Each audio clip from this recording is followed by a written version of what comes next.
Qu'est-ce qu'un Français? Alors, c'est d'abord une réponse juridique dans ce livre. Et tout à l'heure, votre collègue a dit tout juste, sauf sur le droit du sol. Parce que s'il y a une chose, en France, il n'y a pas de droit du sol automatique. Oui. Il n'y a qu'un droit du sol conditionnel. On n'est pas aux États-Unis, où vous êtes né aux États-Unis, vous êtes américain. Si vous êtes né en France de 2 parents étrangers non nés en France, vous n'êtes pas français.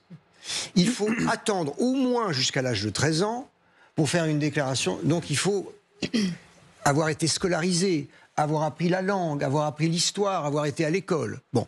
Ensuite, ce que vous avez, ce qui est automatique, et c'est fondamental, c'est ce qu'on appelle le double droit du sol.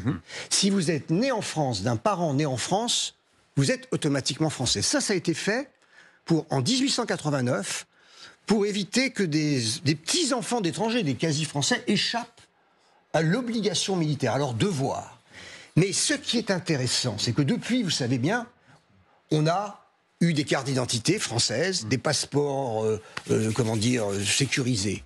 Et quand on doit, chacune d'entre nous, prouver qu'on est français, Oui. comment le fait-on le plus facilement?